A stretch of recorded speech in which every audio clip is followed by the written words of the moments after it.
Formula 1 returns to Le Castellet to the circuit of Paul Ricard in France for the 7th round of the 2020 Formula 1 season, and this race brings with it all the headlines flooded by Pierre Gasly, Renault reserve driver Esteban Ocon, and the 2017 Drivers' Champion Jean-Eric Vergne, as well as the whole Renault team, with many of the top personnel being here at the circuit for this race weekend, and they'll be hoping to make the headlines once again come the end of the race, and they'll be hoping for all the right reasons.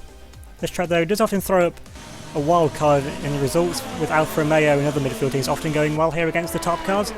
Alfa Romeo come to this race with an updated livery, still running and sponsored by S2V Esports, and now running in a darker shade of purple for the remainder of the 2020 season.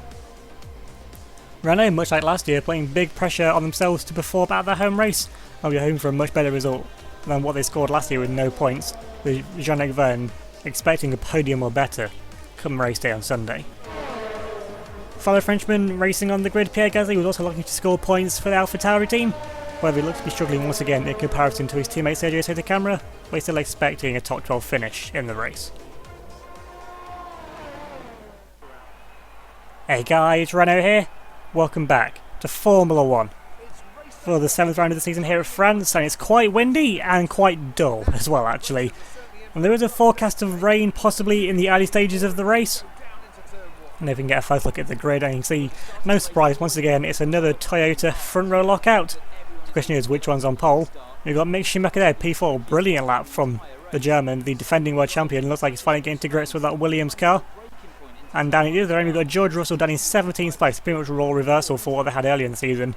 And the Brits got a lot of work to do from down there if he wants to score points. Going on now to the formation lap and get a first look now at the grid. And it's Lewis Hamilton who takes pole position, and the 3 points that come with it, with 2 points from Max Verstappen in second, and Hulk and the Renault in third, getting 1 point. We saw Schumacher starts from P4, and a very good lap from Pierre Gasly, puts the Frenchman in 5th, so much for him struggling throughout practice. We got Vettel 6th as the lead Ferrari ahead of Max Verstappen, with Haryanto 8th in the lead McLaren ahead of Sotocamara in P9, so both AlphaTauris inside the top 10, with Lando Norris completing the top 10 in second McLaren. Then we have Lance Stroll in the lead of the Aston Martin, starting from a great P11, ahead of ourselves Josh Tiro P12, with our teammate K-Mag starting in 13th. Albon only managed 14th in the second Red Bull, ahead of the second Renault, of Jean-Eric Vergne, with Latifi down in 16th place in the second of the Williams, but they're ahead of both of the Mercedes, with George Russell and Daniel Kvyat only 17th and 18th, with Leclerc in P19, and Sergio Perez bringing up the grid in 20th place in the second of the Aston Martins. And then looking back onto ourselves, starting down in P12, quali really didn't go our way for either me or K-Mag. I mean, this is literally where the pace of the car is this weekend, and it really doesn't look like he's going to be anywhere close to repeating our win from Monaco last week. Now just waiting for the rest of the car, so it's going to be a quicker run because we're further back this time, but now coming to the 5 red lights for the start of the French Grand Prix. Lights out and away we go. This brings after 2 days. Matt Fuji on the second phase of the start. Gets some good launch though. We have to go around the outside line. It's going to be 3-way. Got Hulkenberg looking on the inside of Hamilton down. Instead of one side of Matsushita leads the race. Got Shimi there looking to try and make a move up the inside as well. So we've been shuffled back there a little bit with the Ferrari there, I think, of Leclerc and Albon in the other Red Bull. Leclerc's made a good start there off on the back road of the grid. I mean, last race out was his home race, and this is his home from home race. Now you got with the mark there. George Russell getting feisty now with the Renault of Jean-Eric Vergne. Both these drivers got something to prove, starting way out of position for what their cars are capable of. You saw back at the first race of the season, Mercedes got on the podium, so we know that car has potential. Look to go in the outside line of the Frenchman, going to keep it side by side, he's going to squeeze him off, trying to replay the favourite that Vergne tried to do to him, showing why he's a Formula 2 world champion, not having the same success in Formula 1 as of yet, but in the Mercedes team, you know what, it seems he's got a good chance of doing that in the near future.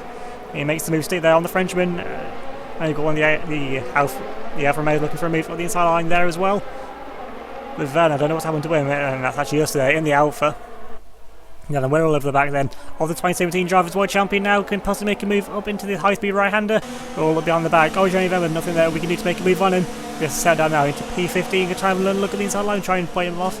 I mean, he's way down the order, but he's not going to fall for the simple tricks that maybe some of the other drivers would in the early stages of their career. And we've got Charles Leclerc still all up the back behind us. It's still good to take a few looks at the temperature of the almost being out there on the curb, losing loads of time now, going to be under pressure then from Charles Leclerc, being those final few corners, but with the just the way this final section of the track is just laid out. There's not really anything you can do to try and make an overtake unless something goes massively wrong. And not only it's Matsushita that leads the way, ahead then of the Williams, of Mick Schumacher's doing a madness in that Williams Honda as it is this year.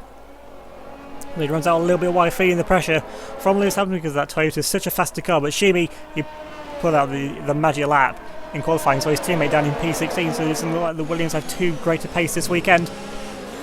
But Shimi though doing the work, proving why he's the defending world champion, although it looks like he's not going to be keeping his crown, although his results massively improved for the Grove-based team.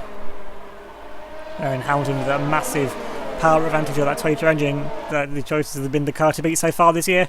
And it's going to pull to the inside line of the Williams. It's just like a pretty simple move. He's got the inside line into the corner. It's like Hulkenberg's going to try and make a move through as well on his fellow German. But Shimi though keeping his nose in, keeping his side by side still, trying to go the long way around the outside. He can make Hamilton work through, but Hamilton gets the traction out on the outside. But the Williams has been a much improved car from where it was at the start of the year. And they're going to go 3 wide now, coming up into the fast right hand, and someone's going to have to back out here. There's going to be a massive crash, and Hulkenberg gets around 1 and gets around 2 of them. A brilliant overtake there from Hulkenberg to sweep around 2 places in 1 corner, and that's absolute balls of steel there from the German.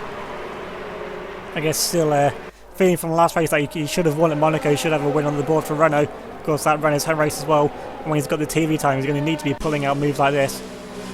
Alright, back into us, we're still in P15, but I'm on the back now then of Lance Stroll. The Canadian, who've been dropping back a little bit from his dummy side in P11. The Aston really isn't consistently a top 12 car, and we've seen Paris putting in the work so far, so it's possible, but not on a consistent basis, that the Aston will be scoring points.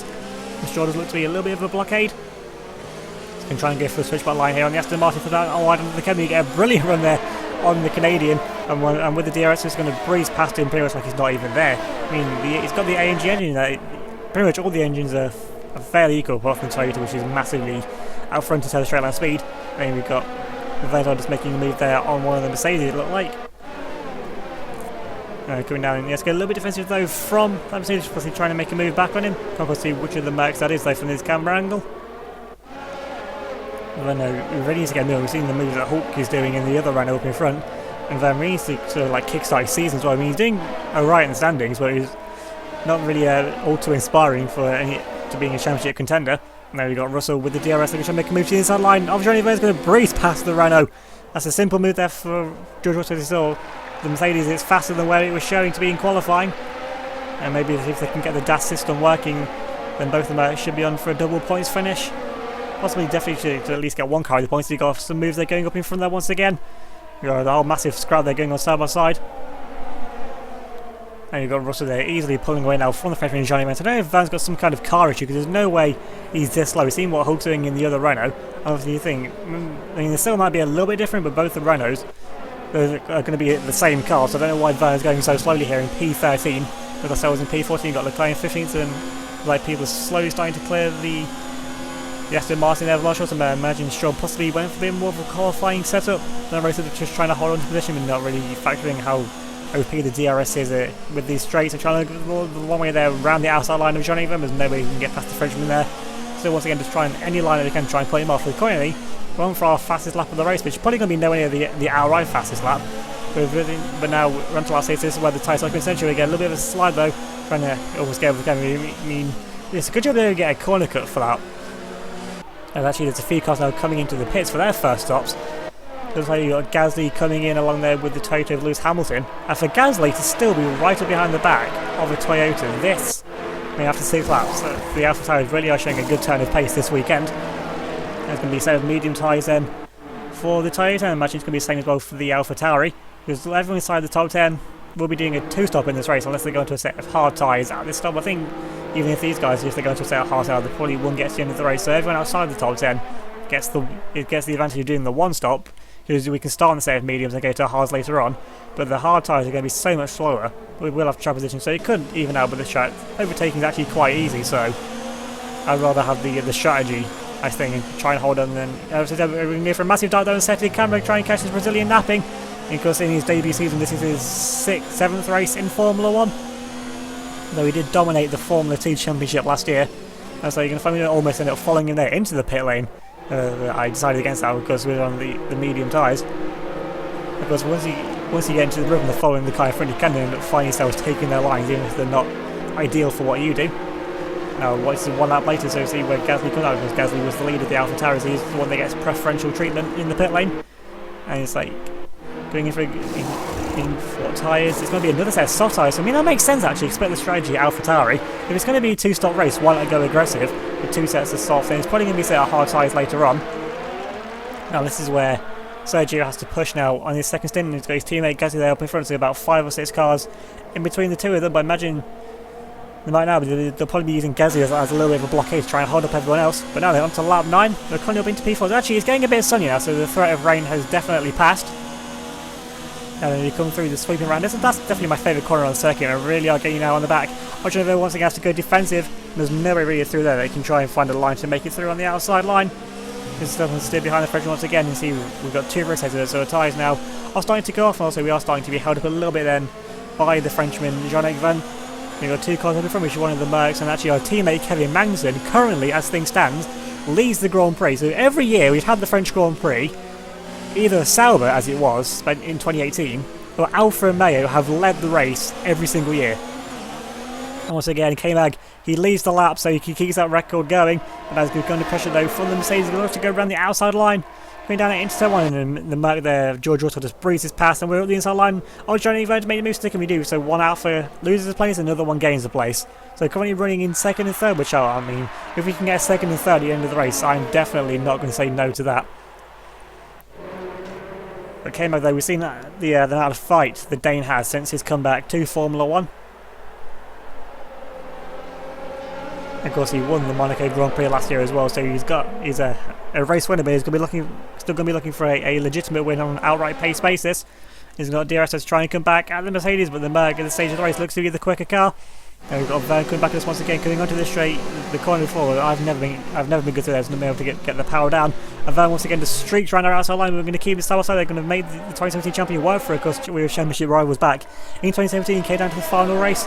Of course, we unfortunately had a car failure with our BMW Williams in that race, but then Vergne won the race anyway, so he'd have took the championship either way. So there's still a pretty personal battle here between me and Jev. As we look once again back up to the inside line. That right-hander working so well for us. We're trying to look up the inside line, but Vergne is able to sweep it there right side line. Really nice camera angle that is.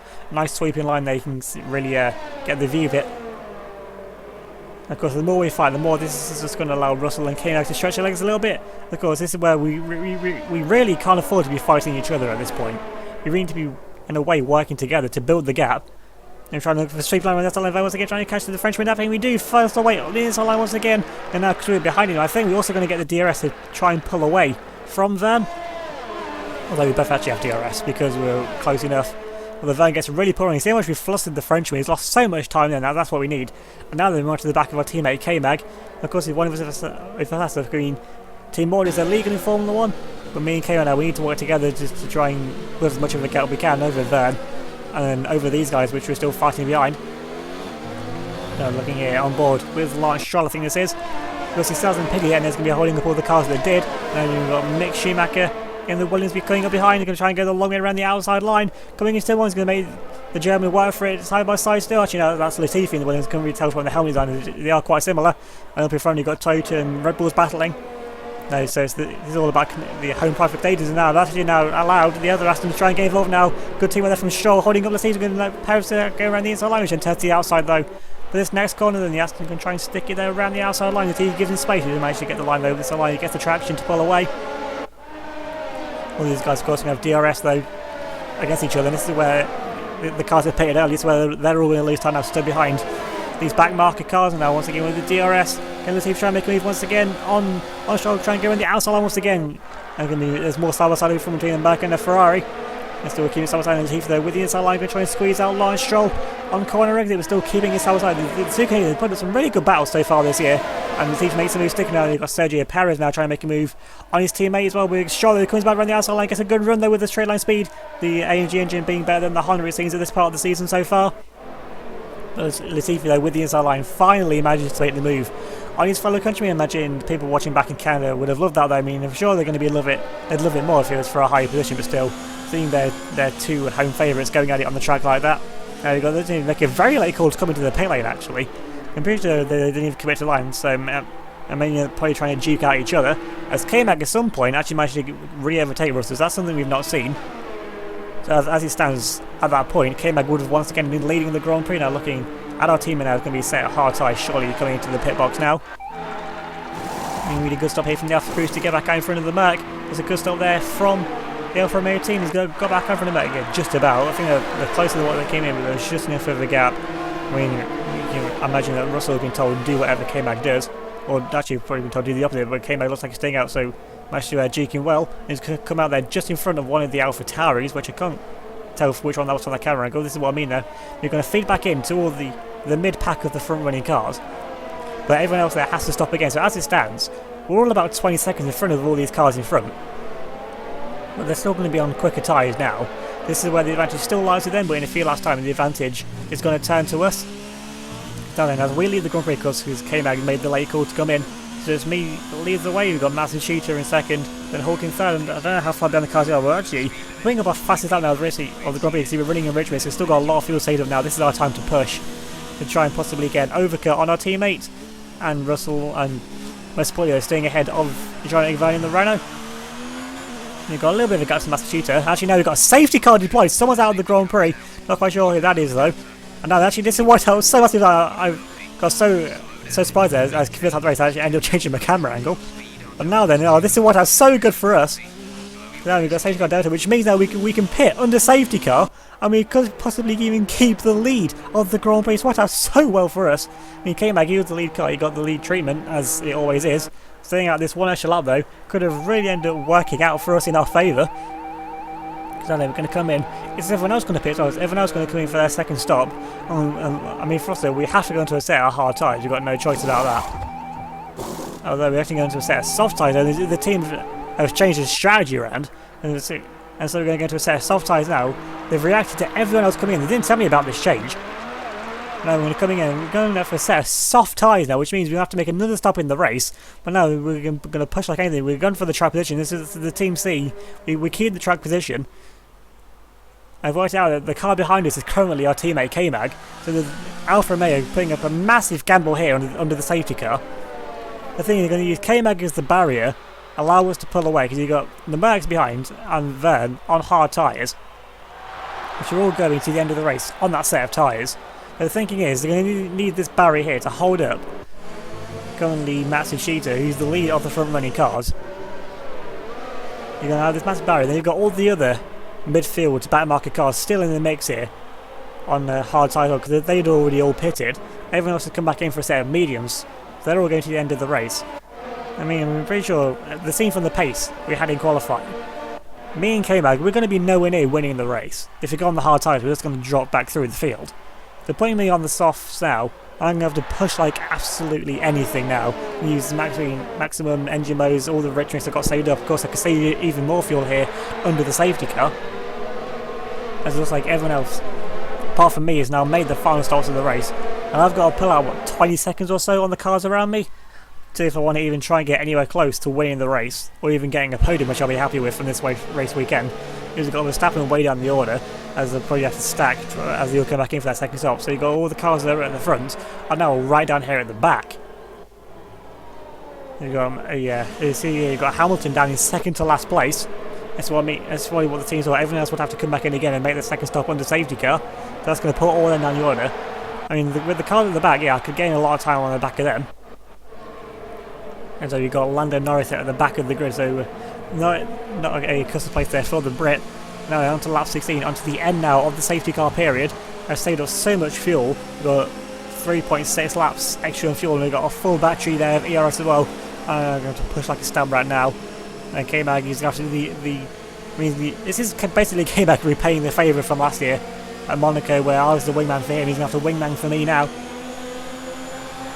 Just taking it all around nice and slow. As Sergio Perez out the Grand Prix under the race, I imagine his car probably must have overheated a little bit. Now, of course, there's no overtaking now until you get to the start finish line, so I'm just keep it nice and slow through here and launch it when I'm ready. Just going to take a compromise line here through so we can get the best line through the corner, and the corner is open to finish race now on hot lap mode as well. They're basically using our qualifying ERS mode now to pull away. Brought a massive gap already over K-Mag. I imagine he's probably been told to hang back anyway. Give us as much of the gap as he can. It could be his job now to do the ultimate wingman job, probably even more than what we did back at Monaco last year, which led him the race, and we came back repaying the favour. We got Verne coming under pressure immediately from Matsushita, and the Frenchman's going to be the Japanese driver's going to be feeling that this is his opportunity to get his first win on the board. We've got Albon there doing battle there with one of the Ferraris, just manages to hold off from, I think that's Sebastian Vettel, can't quite tell. And we've got the lead Williams of Mick Schumacher, so we've got the two Germans once again doing battle. That was actually that's the Ferrari of Charles Leclerc. He's got Mick Schumacher right up behind him, and he's sure not going to be for much longer. Of course, there's not going to be DRS yet for the next 2 laps, so the car should be pretty even in terms of straight line speed. Like the Ferrari's actually got a bit more straight line pace in it, just not got the downforce through the corners. And you've got the other Ferrari as well coming under attack of Sebastian Vettel from the other Williams, and then the sole remaining Aston Martin then of Lars Stroll is going to have to pull out something special now if he's to take points for the pink and yellow cars. And then back up to the other battle though, you've got Mick Schumacher force his way up the inside line. Actually, that's a brilliant camera angle to switch to there. Oh, that's a really satisfying angle that was. Got the two Ferraris now together on track. Can't you see if they're both on the same time? Gives the note there's probably going to be some team orders there to switch them around. Of course, they'll start inside the top 10 as well, so he'll be doing his perspective. He should be on a set of medium, so they're probably going to switch around pretty soon. As you see, we've gone purple through sector 1, green through sector 2. Is this going to be a fastest lap of the race for ourselves? I mean, it probably should be. We're going now then to the start finish line. And it is indeed the fastest lap of the Grand Prix, and whichever gap we've got here. In one lap, we've pulled 3 seconds almost on our teammate. Can you imagine as we cut the corner a little bit? I mean, we get a few corner cut warnings, so you get 2 of them before you get a penalty. Now this is the time we need to use basically our 3 corner cut tokens, and use all the time you can to push you out a little bit wide through there though. Now they're moving a bit further on. Still looking now that our teammate K-Mag, he's still currently in second place, as you see. We're already pulling a massive gap out in front already. And to K-Mag, as I said, this is the exact job he needs to do. Try and hold the closing room, but it's like, you've got Russell that's going to try and make a move on our teammate pretty soon. As he pulls the inside line of K-Mag, he's got the massive shooter there in the toe. He's going to make it 3 wide, going up now into this next left-hander. Russell tries to give the Japanese driver a bit of a squeeze. He's trying to squeeze him as much as he can, trying to go sweep it around the outside line and try and keep himself, because Russell's still aiming for his first podium of 2020. I mean, Kvyat got one back at Canada, and Mercedes have been a bit almost non-existent in the races since then. Matsushita though pulls the inside line of the Mercedes driver, going to keep it side by side, and Russell can try and sweep it around the outside line, and Max still got some good downforce on it, even if it's not the best car on the grid this year. But Matsushita though manages to make the mistake through, and K-Mag though, thankfully for us at least, hold on to what is now P4 just ahead of Jean-Eric Verne, who finds himself after nowhere in qualifying, finds himself as the lead Renault on the track. And K-Mag though really needs to do this massive job there of holding up everyone else, because we've still got another pit stop yet to make in this race. So this is why we need to pull away like anything now.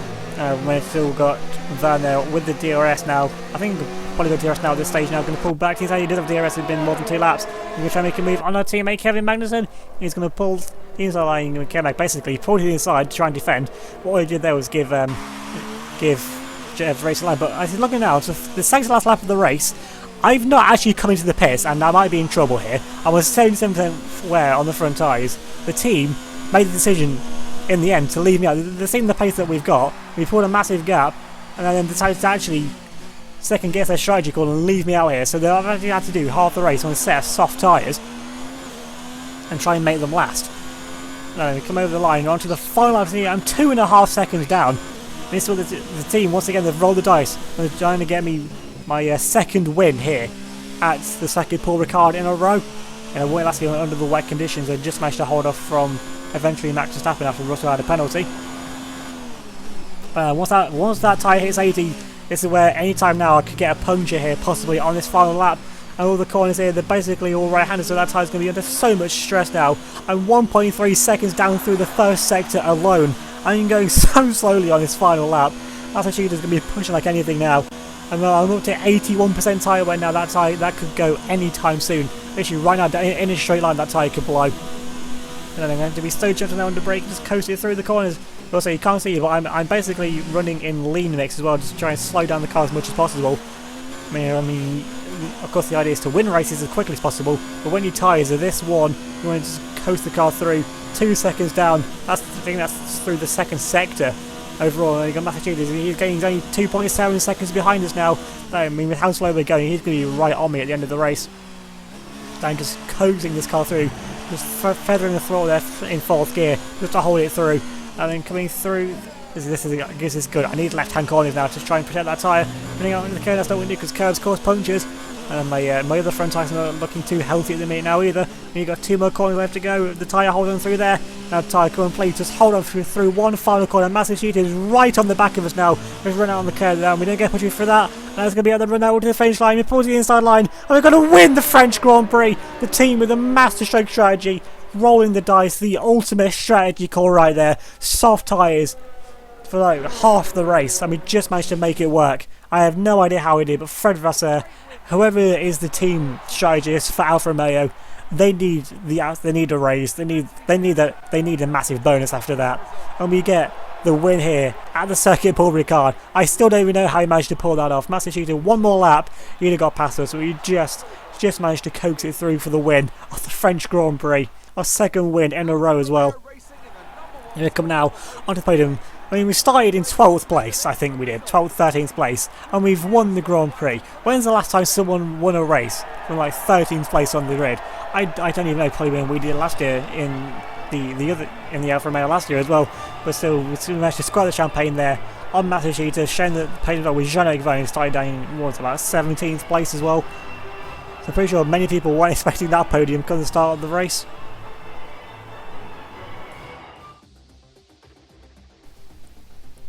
Taking a look at the end results, and we get the win and the fastest lap by just over a second in the end from Massive Cheetah. But one more lap, and the Japanese driver would have also been celebrating his first win in Formula 1. And Vergne completes the podium for Renault. I mean, he was aiming for a podium or better. He managed to get it, but probably not in the way he was thinking he would. Mick Schumacher, though, if he had just had another lap in the race as well, he probably would have got the podium. And Russell, with a really good drive, finishes in P5 for Mercedes. With Alex Albon 6th for Red Bull. Hamilton recovers up to 7th from being almost dead last after the safety car, with Vettel 8th. In the Ferrari, Hülkenberg recovers up to 9th, Verstappen in P10. K-Mag, he dropped down the order a little bit, but he did his job of holding up everyone else as long as he could. Finish in 11th, with Rui Harianto taking a point for McLaren in 12th. So now moving on to the drivers' point standings, and things pretty much remain the same, with Hamilton still got a massive lead, 34 points over his teammate. But no, with that result, we got ourselves up now into 3rd place, 89 points, only 3 points behind Massive Cheetah, with Hülkenberg dropping down now from 2nd into P4. He's still, though, a little bit away ahead of his teammate, although only 17 points now, with Kvyat remaining in 6th place despite his no score. You got Vettel up now into 7th place.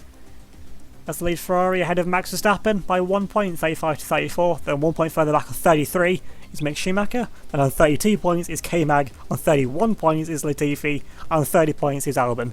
So the midfield fight, once again, looking as close as ever as it does pretty much every season. It just manages to find a way to get closer and closer every year. And now onto the constructor standings. And Toyota once again still lead the way unsurprisingly. 58 points clear of Renault. With once again Alfa just consolidating 3rd place more and more as each race goes by. I think we've already beat our points tally from last year in 7 races, so it really shows the improvement of the AR20 from the AR19 we had last year. You got Mercedes still in P4, but now they're joint on points now with Williams, but on the better result with Daniel Kvyat having that podium that keeps Mercedes ahead of Williams just about for the time being. You've got Red Bull in 6th place, so only 1 point off. So once again, the fight for 4th place looking very, very hotly contested. And if Ferrari and McLaren can get themselves in the mix with good results as well, they could end up having a 5-way scrap for that 4th place. You've got Aston Martin in P9, still holding off from AlphaTauri. I mean, AlphaTauri, they had a good qualifying, but couldn't put together in the race, with neither of the drivers finishing in the top 12. So if they can carry on that pace, then things should pick up in races to come. So remember to, if you enjoyed the race, please leave a like on the video as well. With me doing half the race on a set of soft tyres, somehow managing to hold off everyone. Yeah, leave a like if you enjoyed the video, leave a comment down below, subscribe if you're new and hit that notification bell so you don't miss out on any of my future uploads. Also remember to vote for your driver of the day with the poll link that will be down in the video description. Also down there as well will be a link to the Wikia for this season, I look back at all of the past seasons as well, all the teams, all the drivers to have ever competed in this series since it began with the 2014 season. And it takes me a lot of work to edit. I mean, I've made it all by myself. Every single page is like 80 plus pages for all the teams' drivers and that. It gets updated after each race, and at some point there might even be a sneak peek of what's to come in the future. So I appreciate if you could go and give that a read as well. Thanks for watching. I'll see you all next time.